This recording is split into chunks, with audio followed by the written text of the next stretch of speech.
درنو لیدونکو که تاسو چیرته ځان سره مینه لرئ، ځان ته احترام لرئ او په دې هوډ کې یې چې تاسو خپل ځان پرمختګ ته ورسوئ یا ژوند هغه ښو ځایونو ته ځان ورسوئ، نو د دې ګڼې لارې دي. زه دوه لارو ته نن اشارې کوم چې په هغې باندې تاسو عمل وکړئ. هر لیدونکی چې په هغه باندې عمل وکړه د هغه ژوند به سوکالۍ ته رسېږي.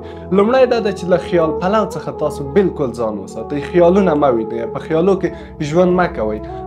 تاسو د خیال په ځای کار وکړئ، عملا اقدام وکړئ، په کار باندې پیل وکړئ. مثلا یو کس دی چې زه پیژنم، هغه حدودا 15 کاله به کېږي چې مخکې هغه ویل چې زه ځم په نوره نړۍ کې درس وایم، نوره نړۍ کې زده کړې کوم، د بورس له لارې د سکالرشیپ له لارې ځم.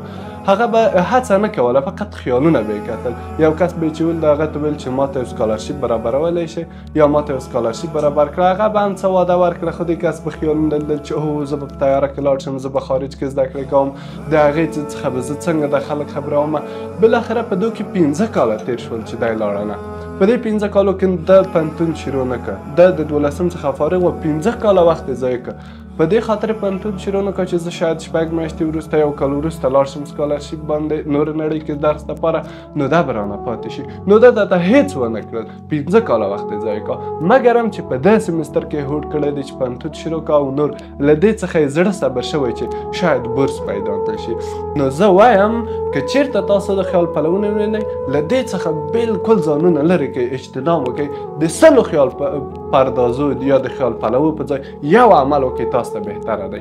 دوهم، که تاسو چیرته ټولنیزو رسنیو کې مصروف یئ، مثلا فیسبوک ته داخل شه، ته وځه، ښکته بوځه، پورته بوځه، ویډیو وګوره، پوسټ وګوره، یا مثلا دې نه وځه ټیک ټاک ته لاړ شه، د هغې څخه ووځه بیا لایکي ته لاړ شه، واتساپ ته لاړ شه، ټلګرام ته، نور څه برنامې دي دې ته داخل شه. تاسو یې راګیج کړي یه. دا څو نقطې لري. اول دا چې د تاسو ذهن ډېر ستړی کوي، د تاسو ذهن هغه په فارسي اصطلاح پژمرده کوي، یا هم داسې خفګان حالت ته تاسو ذهن رسوي. بله نقطه یې دا چې تاسو له ټولو پرمختګو څخه ساتي. وخت نه وخت به د تاسو ذهن به دومره جلب کړی وي چې تاسو کله هم وخت پیدا کوئ د مطالعې په ځای د یو هدف جوړولو په ځای د یو پلان جوړولو په ځای به تاسو ټولنیزو رسنیو ته ځئ. هلته به تاسو د 15 دقیقو په خاطر ځئ، ولې تاسو به هلته 10 دقیقې تر 1 ساعت پورې وخت ضایع کوئ. نو زه وایم چې د دغه څخه کاملا جدا شئ، دغه ته د پای ټکی کېږدئ. بیا بعضې کسان شته د وایي چې زه دې ته د پای ټکی نشم ایښولی او زه دا نشم پرېښودلی. ښه سمه ده، دې ته بدیلې لارې شته دي.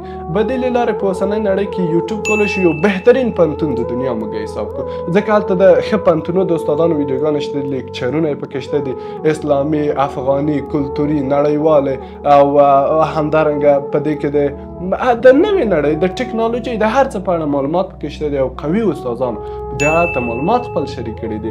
لاړ شئ تاسو لنډمهاله کورسونه د مهارتونه پکې ترلاسه کړئ، ویناوالي، مدیریت، رهبریت، ډیزاینري، هر څه مهارتونه تاسو پکې ترلاسه کړئ. د دې ترڅنګ بهترین سیمینارونه ډاونلوډ کړئ. دا هم کولی شي د هغوی یو بدیل شي.